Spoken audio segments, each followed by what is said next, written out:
های گایز به چنل ای فوتبال وی خوش اومدید. من محمد هستم و امیدوارم که از این ویدیو خوشتون بیاد. این اولین ویدیوی ما در این چنل هستش. ما قراره که در این چنل اخبارهای فوتبال رو بررسی کنیم، یعنی باکس ها رو بررسی کنیم، اتفاقاتش رو بررسی کنیم و هر از چند گاهی اگه گیم پلی جذابی تونستیم بگیریم توی این چنل آپلود کنیم تا شما ببینید و لذت ببرید. و امیدوارم که چنلمون هر چه زودتر بالا بره و شما هم از ویدیوهای ما راضی باشید. بریم زودتر موضوع ویدیو رو شروع کنیم. موضوع ویدیوی ما بررسی باکس پوتو این هفته هستش. باکس پوتو یعنی بازیکنایی که پلیر آف د ویک شدن دیگه، تو بازی که کردن بهترین عملکرد داشتن و خلاص ترکوندن و الان باکسشون اومده. خب بریم بررسی کنیم بازیکناشو، ببینیم کی بده کی خوبه. از هالند شروع میکنیم. ارلینگ هالند اول این باکس.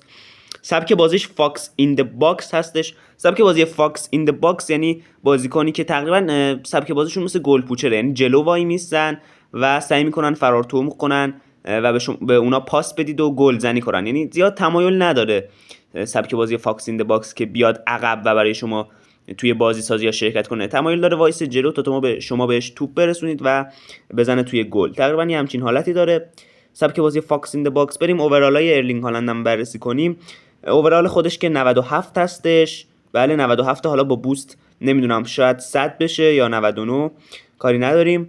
هوش تهاجمی 90 داره. هوش تهاجمی 90 هوش تهاجمی خوبی هستش، یعنی میتونه جاگیری‌های خوبی انجام بده. برای یه پلیر فاکس این د باکس هم لازمه که هوش تهاجمیش بالا باشه. بال کنترل و دریبلینگش معمولی مایل به پایینه که ما هم انتظاری نداریم، چون قرار نیست بیاد عقب شما بهش پاس بدید و دریبلینگ کنه بره جلو. قراره که فقط وایس توی محوطه جریمه حریف و به شما بهش پاس بدید و گلزنی کنه. پاسش هم که خب منطقاً باید پایین باشه. لو پاس یعنی پاس کوتاهش 65 و پاس بلندش 62 که خب منطقیه. فینیشینگ 96 داره. فینیشینگش خیلی خوبه. هدش 71 متاسفانه، یعنی شما نمیتونید خیلی روی سانتر با هالند حساب کنید، یعنی نمیتونید خیلی حساب کنید روی اینکه سانتر کنید و هالند برای شما با هد گل بزنه، چون هدینگ پایینی داره. کاشته نمیتونه برای شما بزنه. قدرت کاشته زنیش 64 هست. کورل هم نمیتونه بزنه 67 دیگه. اینا که اوورالای بی ربطه. اسپید 87 داره. تقریبا اسپید خوبی داره برای فرار تومق مناسبه، اما شتاب پایینی داره. شتابش 76، یعنی تا بخواد به اون سرعت 87 خودش برسه یکم زمان بره خیلی، یعنی برای فرار تومق هم به درد بخور نیستش. لینک هالند کیکینگ پاور 92 داره. عالیه کیکینگ پاور 92. توپگیری رو برای گورلی که رفلکس بالایی داره مثل ترشتگن سخت میکنه. جامپینگش هم زیاد بالا نیست، یعنی زیاد همون نه هدش بالاست نه جامپینگش. فیزیکش 91 که این خیلی خوبه، به راحتی با یه تنه مدافع پخش زمین نمیشه. استامیناش هم متاسفانه 75 و پایینه، یعنی 90 دقیقه بخواید باش بازی کنید دقایق آخر خیلی نمیتونه برای شما خوب عمل کنه. برخلاف اینکه اوورال هد و جامپینگش پایینه، اما اسکیل هدینگو داره. چیپ شوت کنترل داره، میتونه چیپای خوبی بزنه. رایزینگ شات داره. لانگ رنج شوتینگ داره، میتونید از دور باهاش شوت بزنید. آکروبات فینیشینگ داره، میتونید گلای قیچی برگردون و عقربی و این چیزا باش بزنید. فرست تایم شوت داره، میتونه بدون استاپ تا بهش پاس میدید برای شما شوت بزنه. پنالتی اسپشیالیست داره که یعنی پنالتی زنی بهتر. و سوپر ساب داره. سوپر ساب هم یعنی اینکه اگه بعد از نیمه دوم این بازیکن رو به درون زمین بیارید عملکردش از حالت عادی بهتر میشه و میتونه بدرخشه. خب بریم سراغ بازیکن بعدی، جود بیلینگهام، که میدونیم به خاطر چی تو این باکس اومده، به خاطر دبلی که توی ال کلاسیکو انجام داد. سبک بازیش هول پلیره. هول پلیر یعنی کسی که توی تقریبا هول پلیرها بیشتر توی ای ام اف ها دیده میشن، یعنی بازیکنایی که تمایل دارن هنگامی که حمله میکنید خودشون هم بیان جلو، فرار توی عمق بکنن و گلزنی بکنن دیگه، یه همچین چیزی. یعنی تمایل ندارن وایسن سر جاشون رو برای شما بازی سازی انجام بدن تو خط هافبک. تمایل دارن که علاوه بر هافبک بودن تو خط حمله هم شرکت کنن و گلزنی بکنن. هوش تهاجمی 80 داره. خوبه. بال کنترل 92 خیلی خوبه، یعنی اگه شما محکم بهش پاس بدید میتونه خوب کنترل توپ کنه. دریبلینگش بدک نیست. حفظ توپش هم خب بدک نیست. لو پاسش 86 خیلی خوبه، اما لافتد پاسش 79، یعنی خیلی نمیتونه سانتر خوبی بکشه. فینیشینگ 81 داره. هد اصلا نمیتونه بزنه. کورل هم نمیتونه بزنه. بعد دیگه دقیقه اووراش اسپیدش 83. خب اسپید تقریبا خوب برای یه بازیکن هول پلیر که میخواد به خط حمله سریع اضافه شه باید باشه، اما خب شتابش 73 پایینه. کیکینگ پاور 81 خوبه. بعد فیزیک و بالانسش هم 81 معمولیه. استامیناش 88، یعنی تقریبا میتونه 90 دقیقه برای شما خوب بازی کنه، نه عالی ولی خوب. اسکیلاش هم دابل تاچ داره. دابل تاچ یکی از اسکیلای خیلی خیلی مهم و کاربردیه دیگه. رایزینگ شات داره، لانگ رنج شوتینگ داره. لانگ رنج شوتینگ اسکیل ویژه‌ایه که به خاطر اون شوت از راه دوری که به بارسا زد بهش اضافه شده. فرست تایم شوت داره. وان تاچ پاس داره. وان تاچ پاس برای اونایی که خیلی خوبه که سبک کویک کانتر بازی میکنن. همونطور که میدونید سبک کویک کانتر یعنی اینکه شما یه دفعه ضد حمله بزنید، یعنی باید سری پاسکاری کنید و وقتی توپو به دست آوردید سری ضد حمله بزنید، سری پاسکاری کنید. واسه همین اینکه بازیکن‌های شما وان تاچ پاس داشته باشن تا سری بتونن عمل پاسکاری و تو کویک کانتر انجام بدن خیلی مهمه. اگه پیشنهاد میکنم اگه سبک بازی شما کویک کانتره، سعی کنید بیشتر بازیکن‌های وان تاچ پاس رو توی بازیکنایی که یعنی اسکیل وان تاچ پاس رو دارن توی ترکیبتون بذارید. اینترسپشن داره. این اسکیل خیلی خوبه، قطع توپ میکنه، یعنی وقتی مثلا حریف پاس میده بلینگام اگه سر راه توپ باشه میتونه به راحتی توپو قطع کنه. و فلایتینگ اسپریت هم داره، یعنی اینکه اگه خسته بشه بازم میتونه عملکرد خوب خودش رو حفظ کنه. خیلی خوب، اینم از جود بلینگام دیگه. شاخهای این باکس همینا هستن. اینم لروی سانه، اینم هول پلیر بازی میکنه. هوش تهاجمیش متاسفانه پایینه، جاگیری خیلی خوبی یعنی نداره، اما دریبلینگ 94 داره، یعنی خیلی خوب میتونه اگه بهش پاس بدید دریبلینگ کنه و بره جلو. سانترش بدک نیست اما پاس کوتاهش ضعیفه. فینیشینگش هم متاسفانه 75 ضعیفه. هد که اصلا نمیتونه بزنه، اما کورلش خیلی عالیه، یعنی کورل 91 داره. کاشته هم میتونه براتون بزنه 88. اسپیدش 96، یعنی برای فرار توی عمق عالیه. هم هول پلیره، یعنی تمایل داره که فرار توی عمق کنه، و هم اسپید بالایی داره و شتابش هم 97، یعنی یه بازیکن کاملا سرعتی. این لروی سانه برای اونایی که بازیکن سرعتی توی وینگرشون دوست دارن کاملا مناسبه. کیکینگ پاور 92 داره که اینم خوبه، اما استامیناش 72 و یعنی درسته که سرعت بالایی داره، اما با اواخر بازی که برسید دیگه نمیتونه اون سرعت خودش رو حفظ کنه چون استامیناش پایین. خیلی خوب، اینجا چند تا اسکیل دریبل داره. لانگ رنج کورلر داره، یعنی میتونه از راه دور برای شما شوت کاتدار بزنه. دیپینگ شات داره. لانگ رنج شوتینگ داره، از راه دور میتونه شوت کنه. فرست تایم شوت داره. اینم وان تاچ پاس داره، یعنی برای به نظر من لروی سانه برای کویک کانترها خیلی خیلی مناسبه به دو دلیل. یکی اینکه وان تاچ پاس داره، یکی اینکه سرعت بالایی داره. توی کویک کانتر یکی از چیزهای دیگه ای که مهمه اینه که بازیکن سرعت بالایی داشته باشه تا شما همون به قول معروف سری ضد حمله بزنید. لروی سانه هم سرعت بالایی داره و هم وان تاچ پاس داره، برای کویک کانتر مناسبه. اما به نظر من واسه اونایی که مثلا پوزیشن گیم بازی میکنن و مالکیتی میخوان بازی کنن، لروی سانه مناسب نیست، چون توی پوزیشن گیم اصلش بازیکن‌ها باید پاسکاری خیلی خوبی داشته باشن و جاگیری خوبی داشته باشن. لروی سانه فقط سرعت داره و وان تاچ پاس، یعنی لروی سانه برای کویک کانتر عالی، اما برای پوزیشن گیم زیاد حرفی بر گفتن نداره. دیگه اینم که مهاجم آرسنال، من خیلی نمیشناسمش. گل پوچره، تو خط حمله همون تو محوطه جریمه وای میسته، زیاد عقب نمیاد. هوش تهاجمیش بدک نیست، بال کنترل دریبلینگش بدک نیست، حفظ توپش ضعیفه، پاسش که افتضاحه، فینیشینگش 68 تقریبا معقوله، هدینگش 74 نمیتونه خیلی هدزنی بکنه. اسپیدش 82، برای فرار توم خیلی مناسب نیست، اما خب شتابش خوبه، شتاب 86 داره. کیکینگ پاورش هم ضعیفه، اگه مقابل یک گوریلی مثل ترشتگن باشه که رفلکسش بالاست شاید به مشکل بر بخوره تو گلزنی. جامپش هم که خب ضعیفه. بالانسش هم بدک نیست. استامیناش هم تقریبا متوسطه، یه بازیکن متوسطیه دیگه، یعنی برای کسی که ترکیبش خفن باشه خیلی این بازیکن خوب نیستش. هدینگ داره، میتونه هد بزنه. رایزینگ شات داره. لانگ رنج شوتینگ داره. آکروبات فینیش داره. گیمزمنشیپ داره. اونایی که نمیدونن گیمزمنشیپ به چه درد میخوره، گیمزمنشیپ در واقع همون تمارز درسته، یعنی تقریبا مثلا وقتی که یه بازیکن، یه مدافع مثلا خودشو میاد تنه میزنه به این بازیکن، همین انکتیا چیه، به این میاد تنه بزنه، این به خوبی میتونه تمارز کنه و خودشو بزنه زمین و پنالتی بگیره. تقریبا گیمزمنشیپ یعنی تمارز درستی. اونایی که گیمزمنشیپ دارن تو تمارز موفق ترن. سوپر ساب هم داره، میتونید به عنوان تعویضی بیاریدش. بازیکن بعدی که خیلی ناشناسه و این نکنم مثلا کسی اینو بشناسه، دفاع وسط، سبک بازیش دسترویره، یعنی تمایل داره که بره توپای مهاجم حریف، زیاد تمایل نداره وایس عقب و از عمق دفاع کنه، سعی میکنه که بره توپای حریف و با تکل توپو بگیره سری.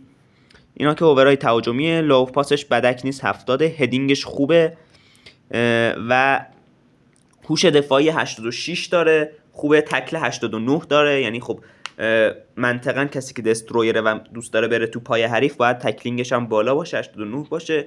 اورای دفاعیش بد نیست، اما کدوم بالای 90 نیست، یعنی خیلی دفاع نابی نیست این فردم، اما فیزیکش 92، خیلی خوبه فیزیک 92. به راحتی اگه با یه مهاجم قوی هیکل سرشاخ بشه به راحتی زمین نمیخوره. منطقاً هم بازیکنای دسترویر هم فیزیک بالایی دارن هم تکلشون قویه. هدینگش اسکیل هدینگ داره، من مارکینگ داره، اینترسپشن داره، میتونه توپو برای شما قطع کنه، کاپیتانسی هم داره، یعنی اگه این بازیکن رو کاپیتان کنید تو طول بازی خستگی کمتری به کل بازیکنای شما وارد میشه.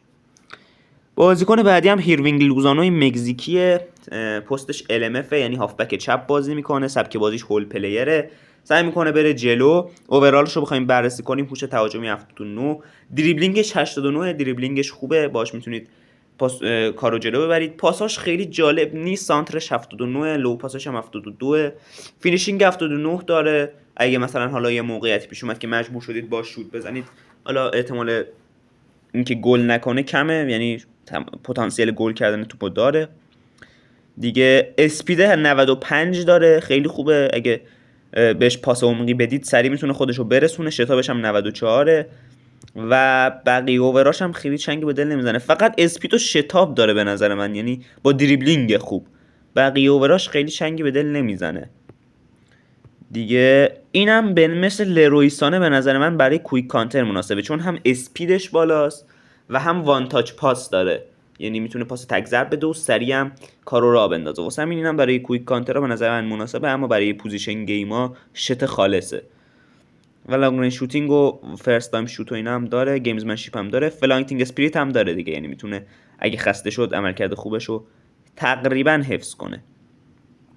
بازیکن بعدی که خودم توی این اکانت گرفتم دیمارکو، پست اصلیش توی این کارت LMF ولی خب LB هم، یعنی دفاع چپ هم میتونه بازی کنه، دفاع وسط هم میتونه بازی کنه.